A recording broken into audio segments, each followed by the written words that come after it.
2021. arhitektuuriaasta puhul võib-olla tooks välja ja rõhutaks kahte aspekti. Ühelt poolt need hooned, ruumid, mis valmis said, võiks märksõnastada ehk selline ruumid, mida on vaja kogeda. Need on nii väiksema mõõtkavalised, alates siin suvemajadest, eramutest kuni hiiglaslike objektideni, nagu me praegu siin oleme, Vanasadama kruiisiterminalis majas, mis on 850 meetrit pikk. Teine aspekt, mida tänaste preemiate puhul tahaks rõhutada, on see, et on väga tugevalt esindatud igasugused uurimuslikud projektid. Et arhitektuur ei ole ainult ehitatud majad ja keskkonnad, vaid see on ka näituste tegemine ja sellised suured, isegi väga pikaajalised, mitmeaastased projektid. Enne kui me hakkame asju betooni valama, on tegelikult vajalik ka mõista, et miks me seda teeme ja kas see annab rohkem edasi või pakub ka peale selle, et ta peab funktsioneerima mingisuguse konkreetse objektina ka muud lisaväärtust.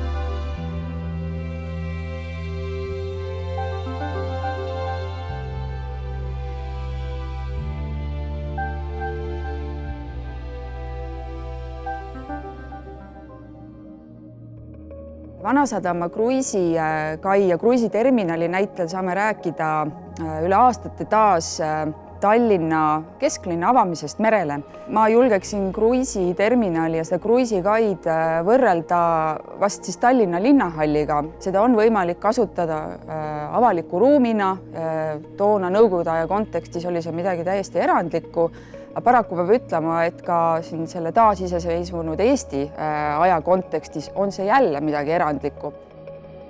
See maja kontseptsioon ikkagi ennekõike lähtub sellest, et tekitada linnainimestele juurde kvaliteetset avalikku ruumi. Ühel minust kõige atraktiivsemal krundil, mis üldse võtta on. Et meil on alumine tasand, kus liigub turist, kus peab olema kõik hästi turvatud ja samal ajal just nagu paralleelselt teisel tasandil saavad siis liikuda linnakodanikud.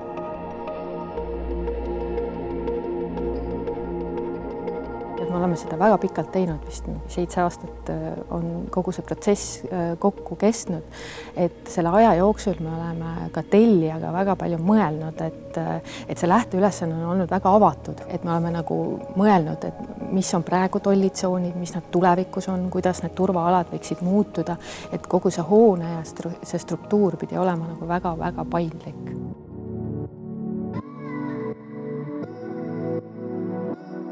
Kuna siin selles kruiisiterminalis on nii palju erinevaid kasutusvõimalusi või ka vajadusi, et kas on talvel siis peod, näitused, kontsertid, suvel on turistid, aga ka kruiisituristid võivad siia väga erinevalt tulla, et keegi tahab siin saada piirikontrolli, mõni teine ei taha, mõni tuleb koos kohvritega, võib-olla siis tuleb neid kohvreid siin sisse registreerida, aga võib-olla see üks hetk on hoopis ka sõjasada. Et tuleb mõelda ka selle peale, et mismoodi siis käituda, kui nende kruiisikaide ääres on hoopis NATO laevad.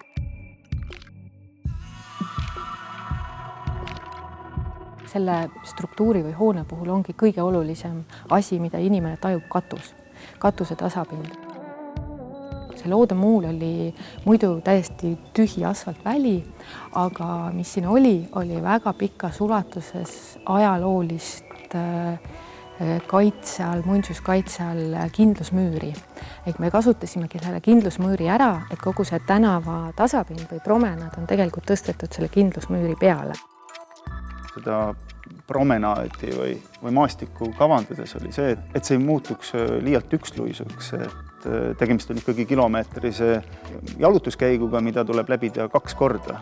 Et kõigepealt muuli lõppu ja siis tagasi ruumi, et on tegevusruumi, on sellist kohta, kus keegi saab pilti teha, saab lehvitada laevale ja saab ka siseruumi tulla, saab tuulevarju tulla.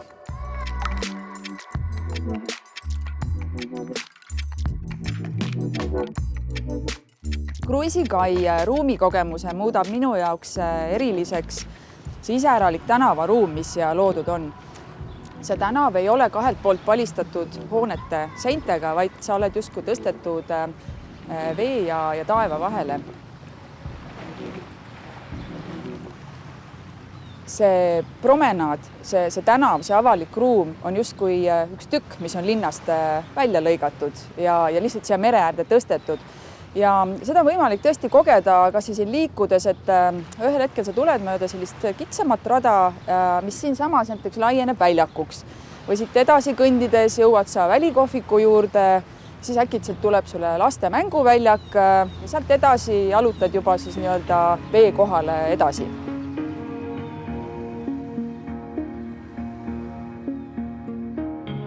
Sa oled harjunud selliseid vaateid nägema ilmselt laevaga Helsingist Tallinnasse saabudes. Ja seda sorti kogemus, kus sa tuled linna peale jalutama ja sa näed ootamatult nagu merelt linna, on täiesti uueväärne.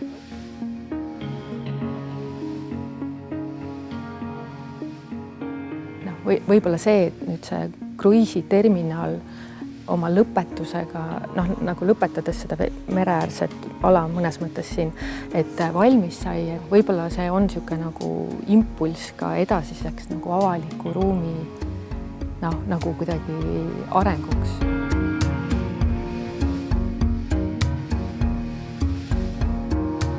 Tallinna linnas nagu pargid nii hästi ei toimi, aga kogu see mereäärne ala on tegelikult juba praegu poolikuna väga nagu võluv ja väga kasutuses.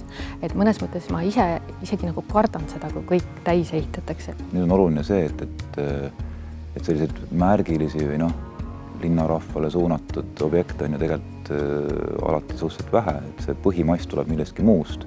Ja ikkagi minu jaoks on nagu põhiküsimus see, et mis saab selle ümbrusega, et kas siia tekib lihtsalt sellised nagu tuimad objektid, mis ütlevad, et tulge, elage meis, et meil on siin vaade merele ja kruiisiterminalile, või nad omalt poolt ka jätkavad kuidagi selle avaliku ruumi teket mööda kallast.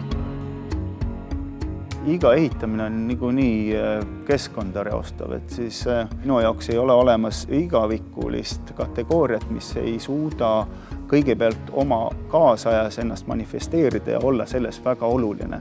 Ja kui ta selles hetkes ei ole oluline, siis tal ei ole võimet ka muutuda hooneks, mida on vaja 20 aasta pärast või 50 aasta pärast.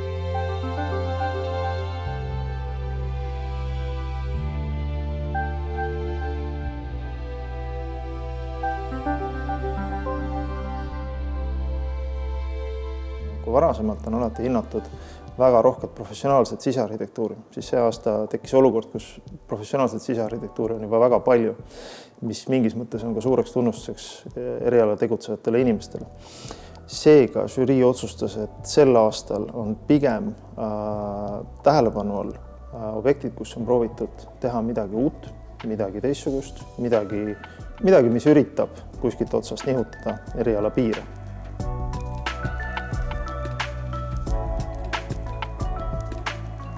Et eriala piiride nihutamiseks siin pidasime seda, et on tõesti kasutatud niivõrd üheülbaliselt seda puitu ja otsustatud, et seda ei ole vaja kaunistada ega dekoreerida ega luua mingeid kompositsioone, vaid hästi ehedalt, ausalt ja üheselt ongi lihtsalt tehtud puust kõike nii palju kui võimalik. Ja viimistletud on seda millekski muuks, vaid siis, kui tõesti on olnud vaja, nii nagu näiteks see aste minu selja taga, kus viimane trepiaste puhul on teist värvi. Tegemist on tegelikult renoveerimisprojektiga, mis võib olla koheselt ei selgu, aga põhimõtteliselt see tähendab, et selle hoonega kaasnes ka tegelikult palju kitsendusi, et seda arhitektuuri ei saanud teha päris tühja koha peale. Kui rääkida selles alles olevast või nii-öelda varasemast kehandist, siis üks lähtekoht, minu jaoks oli ka see, et kui seal käia, siis see hoone oli muust TalTechi kampusest natuke eemal ja ta kuidagi oli jäänud natuke tähelepanuta ja mul oli tunne, et need toredad insenerid, kes tegelikult sealt majast sünnivad, kellega me reaalselt, füüsiliselt igapäevaselt teeme koostööd, et nad vääriks endale oluliselt teistsugust nagu õppekeskkonda ja peamiselt nagu initsieerituna arhitekti ja tellija poolt ikkagist oli väga suur huvi teha siis nagu 3-kordne puithoone. Ja sealt edasi hakkas siis juba see puit kuidagi natuke võttis haaras juhtohjad seal projektis ja siis oli ka nagu tekkis ka üks mõte, et see hoone võiks mingil määral olla nagu selline ise nagu niisugune näitlik õppevahend. Et me püüame seal puitu mitmel eri viisil kasutada ja siis ka õppivad insenerid näevad, kuidas see puit nagu aja jooksul muutub, mis on selle puidu kasutamise võimalused. Ja siis seeläbi füüsiliselt on õppeklass, kus ma sellega tutun teoreetiliselt, ka praktiliselt on ta kogu aeg igal pool ümberringi. Selle hoone eripära on mingis mõttes see, et astud kohe alt sisse, siis esmapilgul nagu ei märka, et siin midagi nagu väga erilist oleks. Aga ta kuidagi avabki ennast tasahilju, nii nagu need minu kõrval olevad esmapilgul vist harjavartest tehtud noolevad nagid, mis on samuti sellest samast puust, millest on sein ja millest on kõik muu. Ja see kuidagi kokku tähendab seda, et seda puit, või see on nagu näide sellest, et seda puit on siin majas jõudnud tõesti igale poole.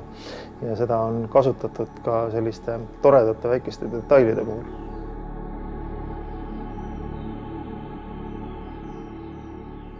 Tihti su looming nagu kaob ära omamoodi. Ehitatakse mingi muu asi asemele. Et minu arust see ma ise endale olen nagu mõelnud, et see on väga tore, kui sul õnnestub nagu saada see nominatsioon, siis see töö pildistatakse üles ja pannakse raamatusse. Et see on minu jaoks nagu tegelikult selline võib-olla üks sellisemaid suuremaid väärtusi nagu kogu sellel nagu protsessil. Kunagi, kui ma noor olin, siis ma mõtlesin, et oleks hea, kui see oli nii raske töö, see sisearhitekti töö. Et see asi välja mõelda, valmis ehitada, kõik need kompromissid nagu hommikust õhtuni, et kui saaks iga aasta ühe nagu toreda töö. Ja kui see veel üles ka pildistatakse, raamatusse pannakse, see on minu jaoks nagu super, aga pigem ma isegi nagu näen, et see on ka, see sisearhitekti töö on siuke, siit saadavad nagu kahtlused, sisemised kahtlused, arhitekt kahtleb, insenerid kahtlevad, tellija kahtleb, ehitaja kahtleb. Ja siis, kui tuleb selline nagu tunnustus, see on omamoodi tegelikult tunnustus nagu kõikidele osapooltele, kes seal nagu, kellega võib-olla on päris palju nagu võib-olla, kui mitte vaieldud, aga siis vähemalt nagu arutletud ja diskuteeritud, et tegelikult need valikud, mis nemad on teinud ja ka mina olen teinud, et nad on ikkagist nagu, et on vähemalt mingisugune nagu näitaja, et äkki need olid õiged valikud.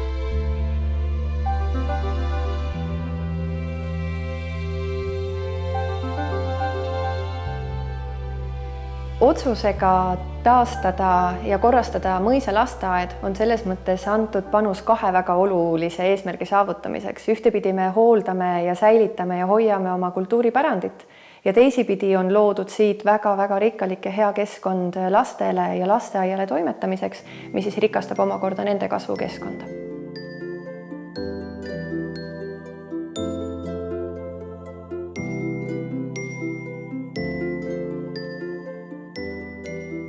Kui ma esimest korda Pärsti mõisa läksin, siis need ruumid olid puhtad, korras ja väga kaasaegsed. Et kui maja vaadata väljastpoolt, siis ta on ju ilus puitarhitektuur, pitsiline, väga romantiline omas keskkonnas. Kohe oli selline tunne, et sinna on vaja mingit sellist nagu liigendatust, et sinna tuua mingi lisandväärtus nagu ruumilises mõttes.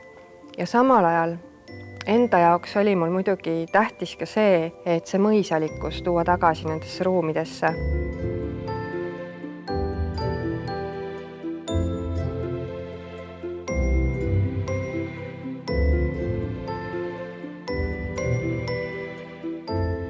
Siin on tähelepanu pööratud sellele kõrgusele, mida laps näeb. Need samad väikesed salakäigud, ruumid, varje, nurgad, kuhu sa saad ennast ära peita. Kui sa vaatad tualettruumide lahendusi, kraanikausside kõrgusi, kõike sellist, mis teeb nende jaoks selle ruumi lapse mõõtmeliseks.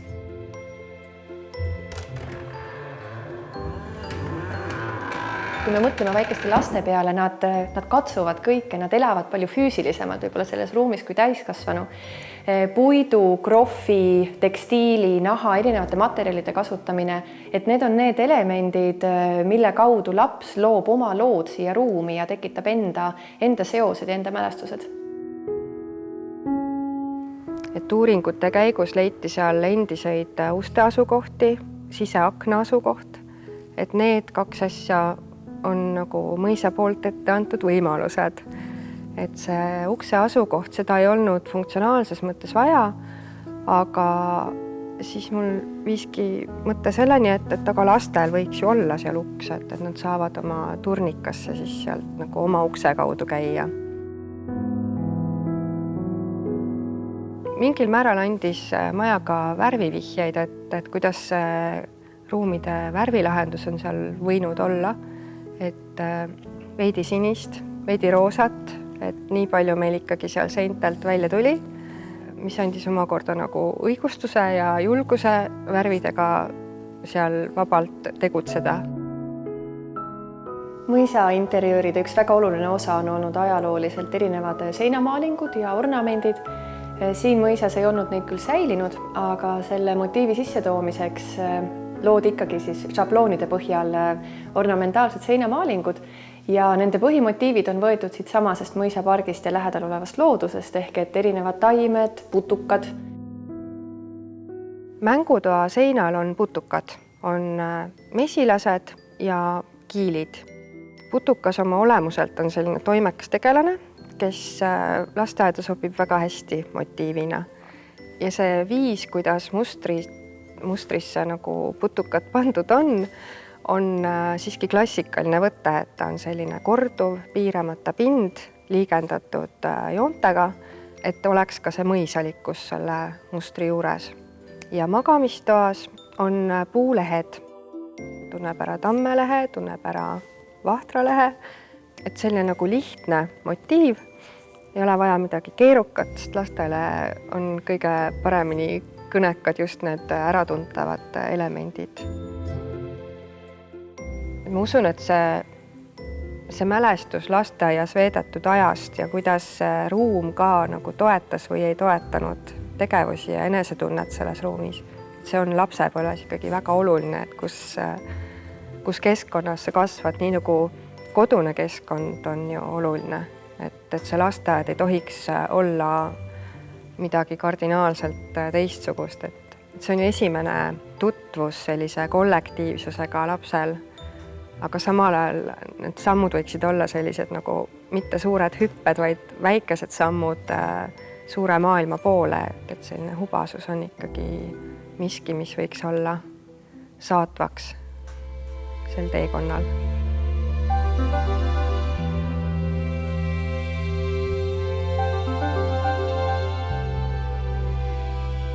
Sisearhitektide liidu aastapreemia 1 laureaate on restoran Null Viljandis. Siin ei ole tegemist klassikalises mõttes ruumikujunduse või mööbli esiletoomisega. See, mida me tahame tunnustada, on eelkõige see idee ja mõte, see julgus katsetada, luua midagi ajutist, võtta ruume nende vahepealsetes olekutes, mingites ootamatutes funktsioonides kasutusele ja anda võimalust sellega sisearhitektuuri distsipliini laiemalt inspireerida edasi viia. Restoran Null algas nii, et kutsuti osalema meid saatesse, öeldi ette ajakava, milleks oli 7 päeva ja öeldi ette objekt ja ruumid. Kogu siis lähteülesanne oli lahendada neisse ruumidesse 7 päevaga toimiv restoran. Ja kui me analüüsisime kogu siis seda tööd, et mismoodi siis seda siis teha, et võtta, kas teha siis nagu midagi taaskasutada, et korjata prügimäelt midagi ja teha midagi euroalustest ja nii edasi, siis me nagu jõudsime selle tulemuseni, et kui me nüüd mingit prügi ümber töötame, siis ta on ikkagi tegelikult prügi mõnes mõttes. Ja ta leiab ikka oma siis tuleviku kuskil põletusahjus. Ja sellest lähtepunktist mõeldes mõtlesime, et kas oleks miskid, kas oleks mingid tehnoloogiad, mis hülgamisel nagu ei tekitaks tõesti suurt nagu jalajälge, oleks võimalikult siis nagu väikse nii-öelda käitluskuluga. No selles restorani ruumis endas põhirõhk oli sellel suurel 15-tonnisel tampsavist laual, millesse loomulikult läks ka põhitöö, et me selle oma tiimiga 7 päeva jooksul valmis tampisime raketise sisse. See savi tuli siis hoovi peal kuivatada, läbi reformvoodi põhja ära sõeluda ja siis ämbri haaval raketisse tassida ja 7 sentimeetriste kihtidena siis lauaks tampida. Ja mida me oleme ka nii-öelda oma nahal väga palju tunda saanud ja teisiti ei saakski, on oma kätega tegemine, et see, mis me loome, et selle teostus ei jääks meist kaugeks, et me tegeleksime mõõtmete ja materjalidega, kus inimese enda teostus on oluline, et see kontakt sellega, mida me loome läbi selle, et me ise selle nagu täide viime, et see on üks väga oluline asi ja natuke on seal ka võib-olla huvi sellise vastuvoolu ujumise osas, et teha võib-olla just aeglaselt, teha mõttega, teha võib-olla raskelt, et mitte üldise maailma liikumisega, et kiiremini, efektiivsemalt ja nii edasi, et võib-olla mitte sellega kaasa minna, vaid võib-olla rohkem nagu ise panustada samm-sammu haaval sellesse, mis me loome. Kui mõelda, mis on nagu ütleme masstootmisest või ütleme sellise levinud siseruumi lahenduste nagu häda, on see, et standardsed materjalid kipuvad looma ruume, mis võiks olla mis iganes maailma paigas. Võiks olla Itaalias, Ameerikas, Euroopas, Eestis. Siia toidu serveerimise kontseptsiooni osana on siis sisse jäetud nišid, kuhu laud kaeti ja selle õhtusöögi osana inimestele serveeriti põhimõtteliselt 3-käiguline õhtusöök, kust siis külma rooga või oli võimalik süüa sellise puittaldriku pealt. Soojaroa serveerimiseks pandi siia, eemaldati puittaldrik, pandi siia alla taskusse kuumad sööd ja süte peale siis metallalus, mis hoidis toitu soojana, kuni seda söödi. Ja siia kõrvale on uuristatud savi sisse siis kohad 3-liitriste purkide põhjades tehtud kaussidele, mis on siis magustoidu jaoks. Ja kui suurem ehitusmaterjal ehk et põrandale toodud liiv ja see savi on kõik edaspidi taaskasutatav ehitusmaterjalina, täitematerjalina, siis ainsad materjalid, mis vajavad hiljem siis ümbertöötlemist, on tegelikult 5% kogu sellest mahust. Kui see objekt on loodusjõududele valla, siis ta tegelikult lihtsalt kaob.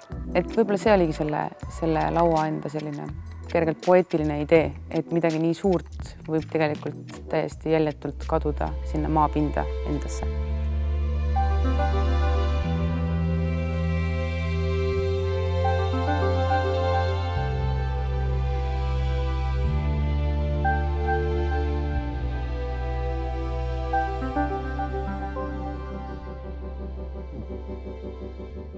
See väike, aga väga äge objekt pälvis meie tähelepanu sellega, et ta on kokku põiminud hästi huvitavad 2 vastandlikku poolt.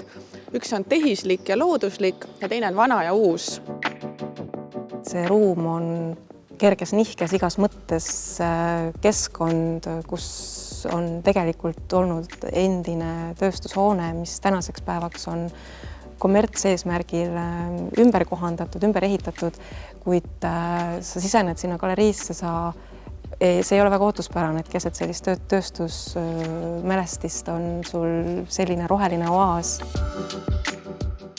Nihestus on toimunud ka valgusrežiimide näol, et meil on välisruum on pime valdavalt meie kliimas, siis seal on kontrollitud valgus, mis tagab taimedele vajaliku kasvukeskkonna.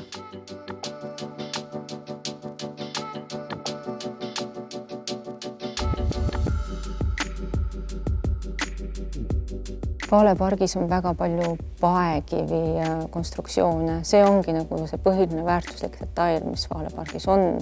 Ja kui me võtame need suured, paksud paekivi seinad, sinna juurde me tõime siis terase, mis on väga sale ja klaasi ja loomulikult nagu imeliselt sobib sinna rohelus ja haljastus, mis justkui võtab üle seda ajaloolist tööstuskvartalit, mis oma olemuselt on väga kivine, tihe, risoomne. suurem mõte oligi jah, et selline inimese maha poolt jäetud ruumid, et kuidas loodus neid üle võtab ja siis paratamatult loodus võtab need kohad, kus on mingid servaalad, kus on kuidagi, kas on vesi jäänud seisma, tekib taimedele sobilik kasvukoht. Ühest kohast hakkab juured hakkavad nii-öelda oma jõudu näitama ja siis levib see laiemalt ja sealt tuligi siis selline servadest sissepoole tekkis niisugune motiiv, et tekivadki praod ja peraod liiguvad kuidagi sinna ruumi sisse.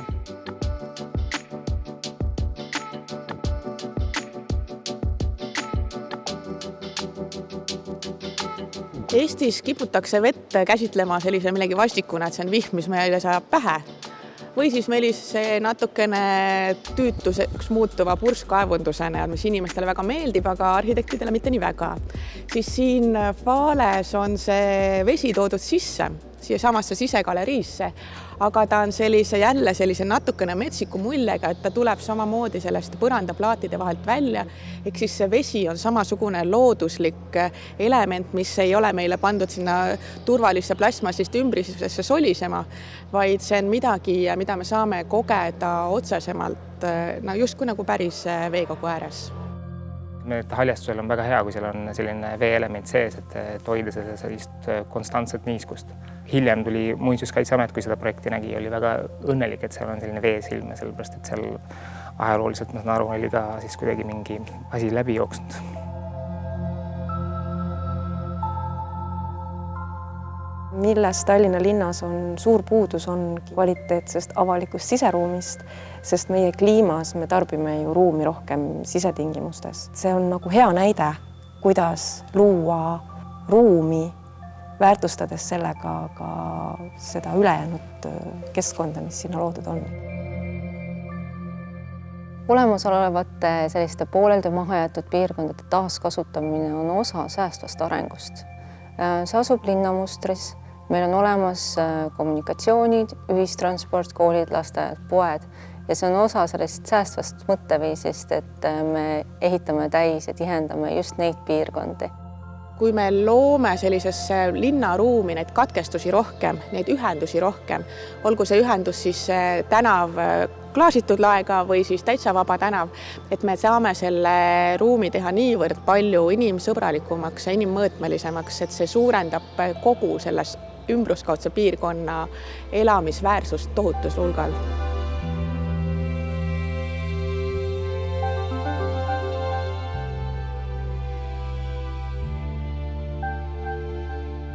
See raamat on Tallinna parkidest sellest ajast, kus on kirjasõna, ehk siis keskajast alates. Ja kuna see raamat seisis meil meist olenemata põhjustel, vist kas 4 aastat isegi see käsikiri, siis selgus, et vahepeal oli 4 aasta jooksul või 5 aasta jooksul suudetud väga palju juurde ehitada juba parke ja hoonete vahelisi parke seal ütleme ülemistele ja muidugi ka hästi palju rekonstrueerida.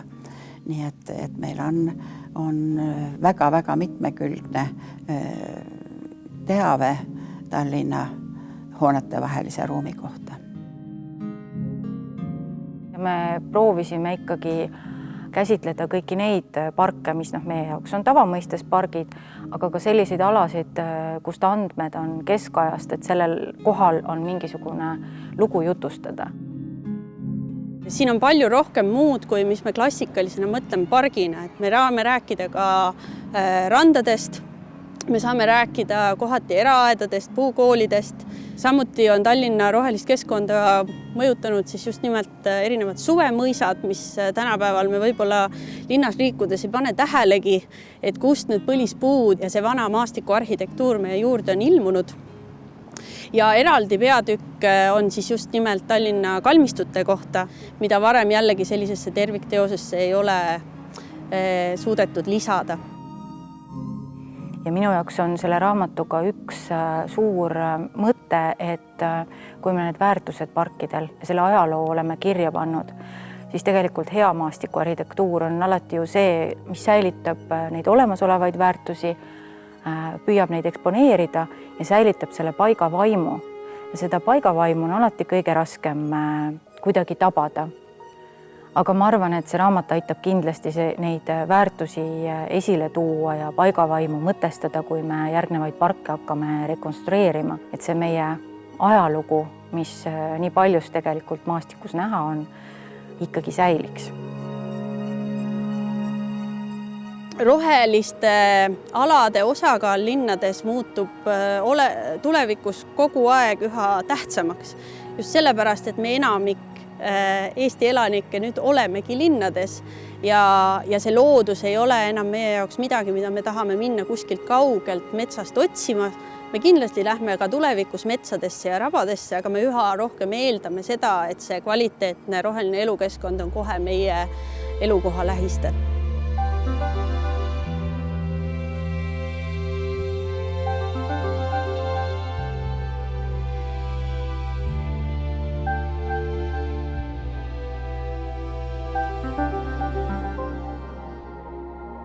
Tallinna kesklinna pargid on üldiselt üsna samast ajastust, kuskil Nõukogude aja keskel on tehtud siin mingeid uuendusi, mõnedel on hiljem vahetatud natukene inventari, aga sellist korralikku rekonstrueerimist on tehtud väga vähe. Selles mõttes Tammsaare park on väga hea näide, et justkui oli niisugune tühi auk siin keset seda linnaruumi, mis nüüd sai võrdväärse lahenduse. Et see on selline koht, mis on kesklinnas nii nähtaval kohal, et väga vähe on inimesi, kellel selle kohta puuduks väga intensiivne arvamus. Ja millest me siis lähtusime, oligi see, et mitte lähtuda nagu sellisest inimeste maitsest, sellest, et kas meil meeldivad roosad lilled või valged lilled, vaid tuua sinna pigem sellist ökoloogilist mitmekesisust. Ja et tekiks selline oaas, kuhu me toome nagu looduse tagasi linna. Siin on kasutatud sellist kahte erinevat nagu haljastuslikku lähenemist, et siin keskse väljaku ümber on selline geomeetriline stiil ja samas see hajub ära pargi perifeeriasse, kus on rohkem vabakujulist stiili. Ja me jagasimegi pargi erinevateks osadeks. Keskel on sellisem regulaarsem, korrektsem murupindadega, kus saab ka muru peal istuda. Ühe osa pargist me jätsime nimme selliseks, mis on ise reguleeruv. Nimelt see nii-öelda metsaaia ala Estonia puieste ääres. Ja seal on nüüd selline kooslus, mida lastakse suve jooksul ise kasvada ja sinna peaks siis tulema selline metsaaluse laadne keskkond, ka on seal olemas põõsad, et oleks selline mitmerindeline haljastus.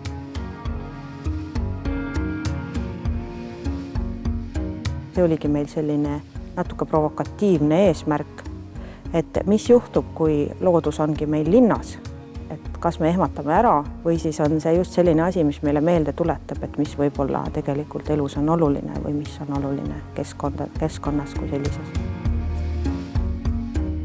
Siin on väga hästi märgata seda, et kevadel on siin õitsevad hoopis teised taimed ja suvel tekivad juba osadel põõsastel õied ja sügisel on need põõsad kõik ilusad värvilised, et väga ilusti vahelduv kooslus on loodud. Me istutasime ümber päris suuri põõsaid, need hortensiad, mis kasvasid 1905. aasta monumendi ümber ja oligi nii, et vahepeal Kadrioru park kaevas nad välja, hoidis neid Kadrioru pargis ja siis viidi need sinna oma uude asukohta. Žüriiga siin kohapeal ringi vaadates oli tore see, et see on selline linnaväljak pluss park on nagu natuke ühendatud, et siin on hästi oluline see keskne nagu niisugune sündmusala, kus saab võib-olla teha mingeid erinevaid üritusi. Sa saad istuda siin ääres ja vaadata seda suhteliselt Tallinna kontekstis hästi keevat melu ja samas ääre poole minnes saad jälle leida endale rahulikuma koha. Tore lisandus siin pargis on see mänguväljak. Kuna kesklinnas meil mänguväljakuid on üldse väga vähe, et siis on see funktsionaalselt väga vajalik, aga samas ta on ka pargi arhitektuuriga väga hästi sobituv, sest see ei ole niisugune traditsiooniline kataloogikaupadel põhinev värviline plats, vaid see on väga hästi maitsekalt kujundatud erilahendusega detailidega. Estoniaga sobib hästi kokku siin kasutatav sihuke muusikainstrumentide valik ja samuti on väga hästi säilitatud siin olemasolev kõrghaljastus, millele on lihtsalt lisatud pinnakate. Seda me ilmselt kõik juba teame, et elurikkus on kiiresti kadumas. Linnastumine on nii kiire, nii intensiivne, isegi Eestis, et kui me seda elurikkust ise ei kasvata, siis see lihtsalt, me ei saa lasta sellel lihtsalt iseeneslikku teed minna.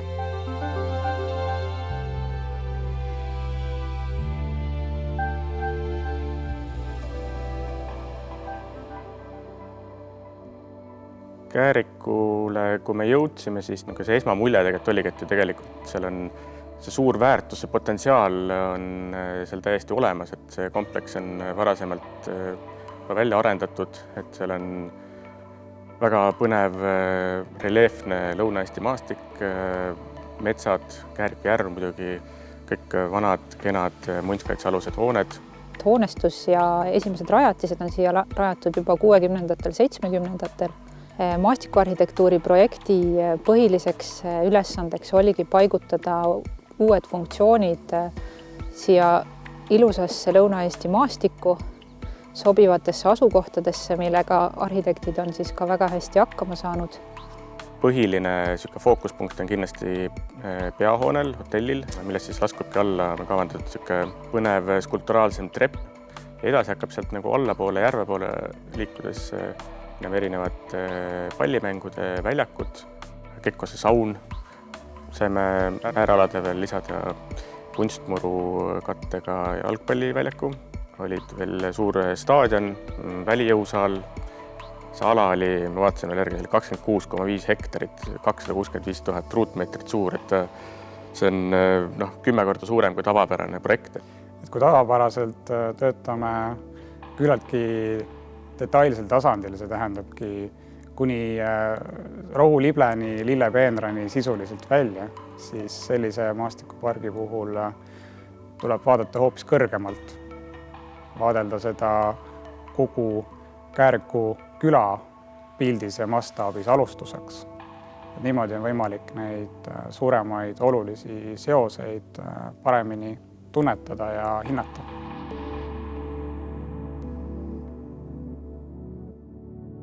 Kuna see ala on hästi reljeefne, siis siin on toredasti lahendatud kõrguste vahede ületamiseks maastikku sulanduvad trepid, mis on ühest küljest hästi tagasihoidlikult maastikku seotud, teisest küljest jälle avavad uusi vaateid ja võimalusi oma rada valida siin erinevate hoonete vahel kõndides.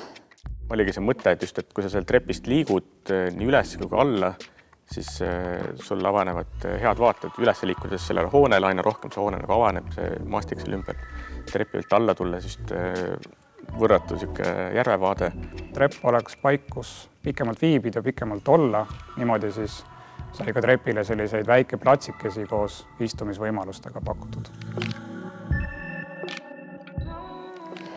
Tihti tundub, et maastikuarhitektuuri on vaja linnas, kus on tegemist tehiskeskkonnaga ja oleks vaja juurde justkui niisugust looduslikumat joont, aga tegelikult see on sama oluline maakeskkonnas, et me saaksime olemasolevaid väärtusi välja tuua, esile tõsta ja samas olulisi funktsioone, mida meil on vaja sinna rajada, oskuslikult sinna sobitada niimoodi, et paika mitte ära rikkuda.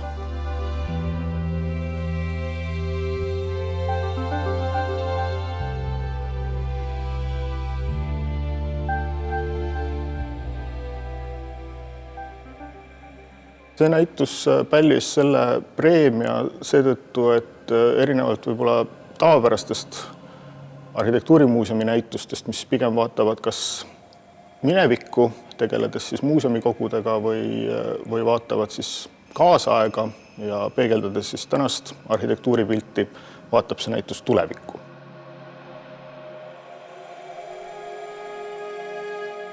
Näituse kuraator kutsus 16 seltskonda, kellest siis 15 on eksponeeritud siin Soolelao suures näitusesaalis ja arhitekt-kunstnik Leonhard Laapini betoonist arhitektoon 30 asub maja ees. Tegemist on ikkagi näitusega, mis võttis kõne alla terve inimkonna ja planeedi Maa tulevikku. Kõik see, mis meid ees on ootamas, ongi selle näituse teemaks. Lähteülesanne arhitektidele sisaldaski kogu seda sükest metainfot ja datat selle kohta, kus me praegu omadega oleme. Ja see on üsna düstoopiline. Sealt pealt siis nagu näituse idee sündiski, et kuidas natukenegi arhitektuursete lahendustega, ruumiga midagigi paremaks teha, et natukenegi lootust anda.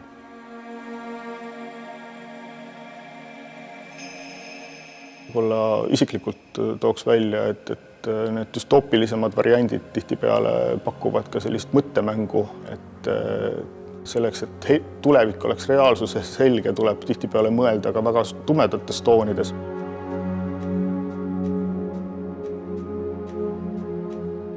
Üks näitusele esitatud projektidest on Kadarik Tüüre arhitektide prügitempel, mis on selles mõttes mitte ainult irooniline, nagu mõned teised tööd siin näitusele, vaid ka lausa eneseirooniline. Tegemist on siis Tammsaare pargi alla, mis on teatavasti nende enda projekt, nende enda büroo projekt, Tammsaare pargi rekonstrueerimine ja siis kohvikuhoone, mis seal peal on, selle alla paigutatud prügitempel. Ehk siis teatavasti me ju kõik toodame aina suuremas ja suuremas koguses prügi ja see on siis sellise prügireligiooni väljendus, kus tegutsevad seal templis siis prügipreestrid, kes võtavad seda prügi vastu, ladustavad siin erinevatel tasanditel, nagu siin selle lõike pildi pealt on näha, et läheb päris kõvasti maa alla.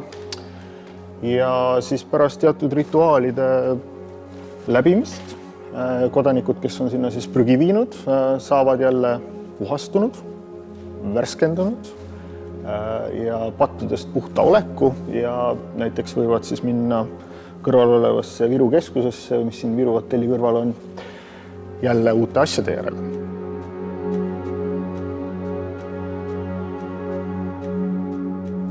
Ja kindlasti tuleks antud näituse puhul ka välja tuua kujundust. Et siin Soolelaho suures saalis, mis on peaaegu 500 ruutmeetrit pinda, ei ole kunagi lihtne näitus teha, et siin teatavasti pole ju seinu ja on lihtsalt üks suur selline kast. Laias laastus, mida ma teadsin, et 16 ägedale tegijale on antud ülesanne tulevikku ette kujutada ja meil siis omakorda oli ülesanne ette kujutada, mida nemad ette kujutavad. Ühesõnaga, see ei olnud valmis objektide paigutamine, eks ole, vaid see oli pigem nagu sellise anuma loomine, kuhu see näitus saaks sisse tulla. Et see tõttu, kui sa seal näitusel käisid, siis ka nägid, et see on selline eneseküllane suletud süsteem, eks ole, ruum ruumis. Me tegimegi sellise lahenduse, et ekspositsioon nagu on eraldatud sellest näituse saalis selle läbipaistva PVC seinaga. Seda näituse saali justkui täidab üks suur vitriin, mille sees siis kogu see näitus aset leiab. Ja selle vitriini sees on siis teistsugune maailm ja seal kehtivad omad ruumireeglid, et me siis keerasime kogu selle kujunduse natuke teise nurga alla kui see ümbritsev saal. Kuna näituse kujundus iseenesest on ju üsna raiskav, kuna ta on ajutise olemusega, et siis meie jaoks oli hästi oluline, et need materjalid oleksid pärast kindlasti taas kasutatavad ja neid kindlasti ka kasutataks edasi.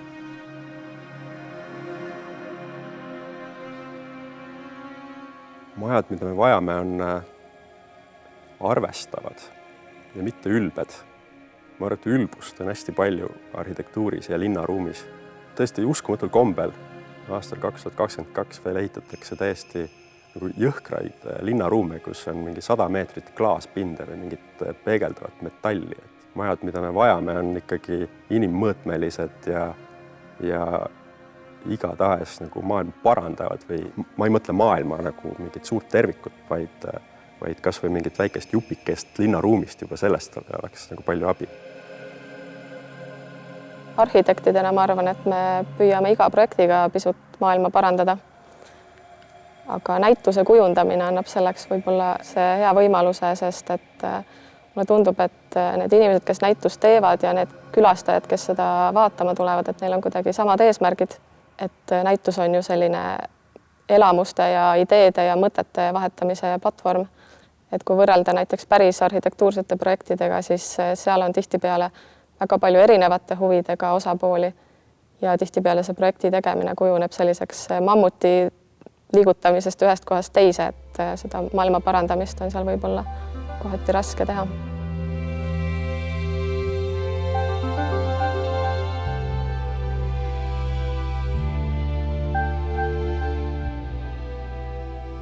Kultuurkapitali ja arhitektuuri sihtkapitali eripreemia saab sel aastal Lodeoda, mis tähistab tegelikult ühe väga pika protsessi lõppu, et konkurss sellele hoonele või kompleksile oli juba aastal 2009, aga alles nüüd siis saab öelda, et Lodjakoda on valmis.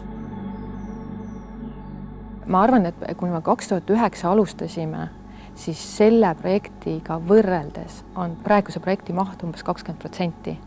Et nii palju on teda tegelikult tehtud nagu rahalistel põhjustel väiksemaks ja odavamaks.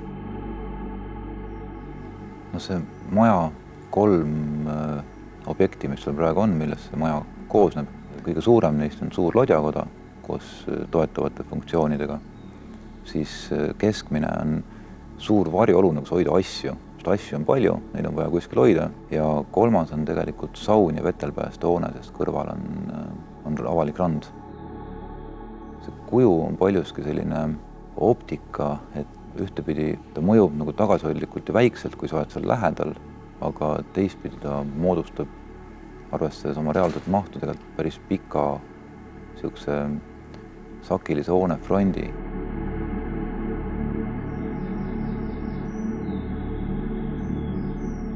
Ta oligi selline võib-olla hoone, kus see kasutaja mängis võib-olla suuremat rolli kui isegi tavaliselt selle projekteerimisprotsessi jooksul. Et ühest küljest see teeb nagu keerulisemaks, aga teisest küljest võib-olla see projekt hiljem on nagu ägedam selle tõttu, et kuidagi sealt ka tellija süda on seal nagu väga palju sees olnud.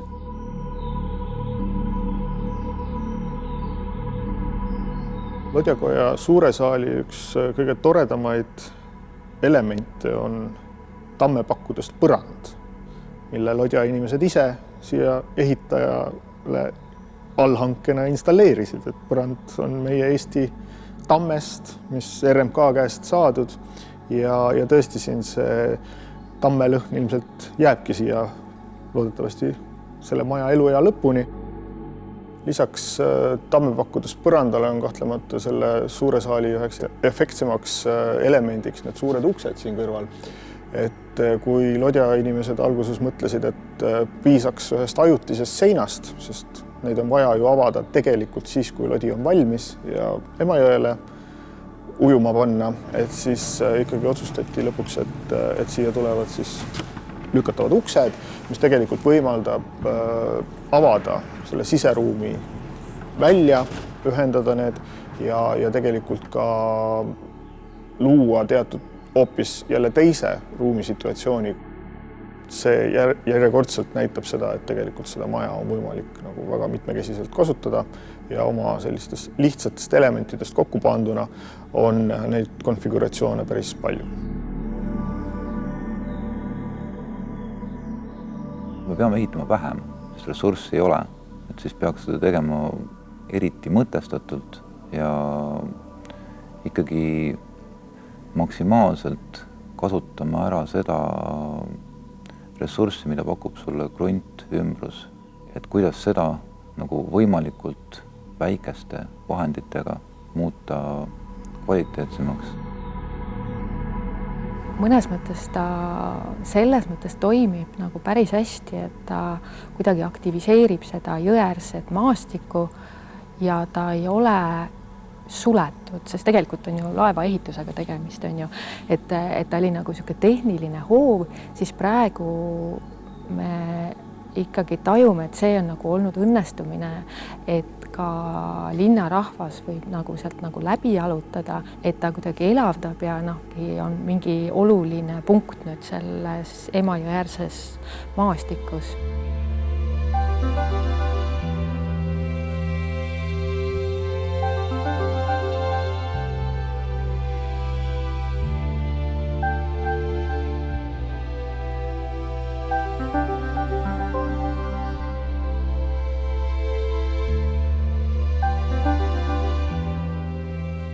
Eesti Arhitektide Liit annab siis sel aastal välja 2 eramupreemiat. Need mõlemad hooned võib-olla paiknevad selle ruumiloome erinevates otstes.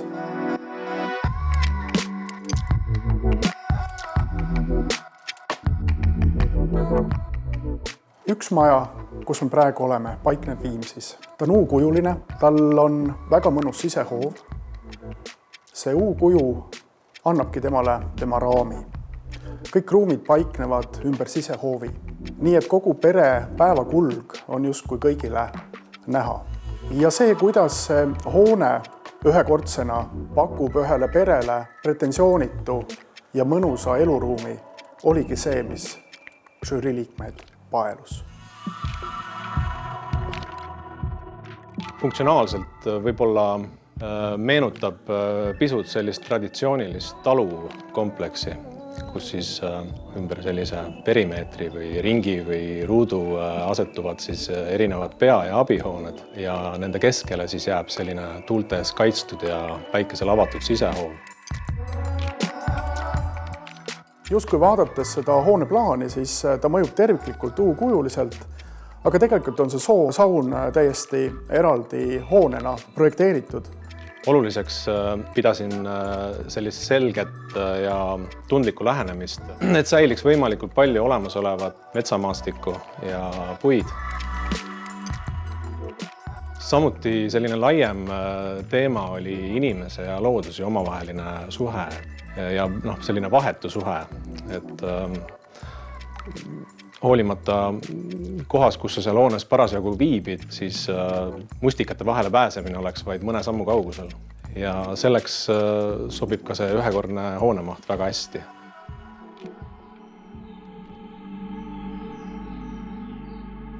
Klaas on ääretult oluline materjal selle hoone puhul ja need meeletud suured klaaspinnad avanevad siis lükanduste kaudu, nii et sisemine ruum kasvab üheks tervikuks siis hoone sisehooviga. Kui muidu seda hoonet ümbritseb ja raamistab selline mustaks peitsitud puit, siis siin on nagu väga ilus üleminek detailid, kus siis must puit läheb üle betoon pinnaks, mis on samamoodi valatud siis puitlaudisest moodustatud raketise abil, justkui katkestades selle U-kuju täpselt siin hetkel. Just see selline vahetu ja lävepakuta ruum, et sa kohati ei saagi aru, kas sa oled siseruumis või välisruumis või et kas sa oled hoone servas või keskel või et see tekib selline nagu läbivus. Et võib-olla see on see, mida ma ise kõige rohkem selle projekti puhul esile tooks. Kui üks välja valitud majadest on traditsiooniline kastmaja, siis teine premeeritud maja on traditsiooniline telkmaja.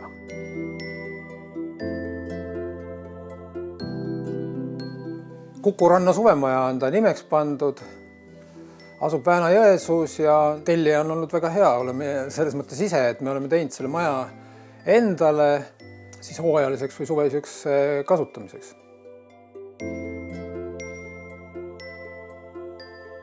Kui žürii tegi oma tööd, siis oli kõik ilus roheline ja suvi ja ta nägi välja justkui üks suur katus. Majaks ta muutub alles siis, kui katus üles tõuseb. Aga nüüd talvel, eriti praegusel kaunil lumisel ajal, ma saan aru, et ta sulandub täiesti maastikku ja see teeb ta selles mõttes veel erilisemaks, et siit avanevad need mitmed niisugused erilised ilmed, mis selle maja puhul võibki esile tõsta. Et kuna see katus, see tõstetav osa katusest, see, mis ongi selle maja tuum, kõige suurem idee. kõige olulisem on tema nii-öelda kaks olekut. Kui maja on kinnine, suletud, teda ei kasutata, siis ta on suhteliselt märkamatu, suvisel ajal must, männitüvede varjus olev, täna lumine ja ka ikkagi sulanduv. Ja kui siis elanikud tulevad sisse, siis luugid avavad ennast, valgus tuleb majja, samamoodi ka valgus kiirgab majast välja ja hakkab elu käima.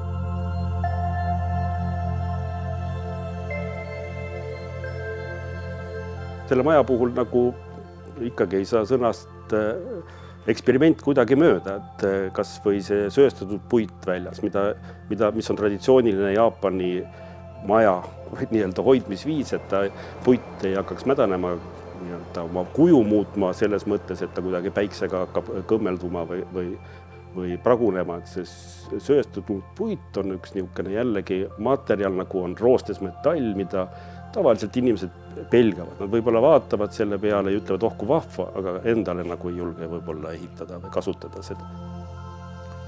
No kuna tegemist on hooajaliselt kasutatava elamuga ja maja on piisavalt ka väike, siis erinevateks ruumideks hakkimine loomulikult on vajalik, et leiliruum ja pesuruum ja WC oleksid eraldi, aga ülejäänud ruum on jäetud võimalikult lahti ja avatuna. Ka teise korruse laudis on näiteks vahedega ühelt poolt, et valgus kumaks üles ja omakorda valgus ka ülevalt alla ja ka servad on lahti, et soojus pääseks üles liikuma. Ja teisel korrusel on ka siis ainukene kinnine tuba on üks magamistuba. Et mitte maja ei ole nagu esiktuba, vannituba, 3 magamistuba näiteks, vaid maja on midagi hoopis teistsuguse ruumiprogrammi, et siin on need piirid on kadunud, mis ongi nagu võib-olla veider, et inimesed ehitavad eramut nagu korterit, nagu suurendatud korterit. Tegelikult eramu peaks olema midagi niisuguselt ruumilt vabam, vastavalt sellele kasutajate või kasutaja niisugusele erilisele kultuuritunnetusele või mõttemaailmale või käitumismustrile. Seda võiks siin tajuda ja seda võiksid paljud julgemad tellijad ka siis arhitektidelt tellida.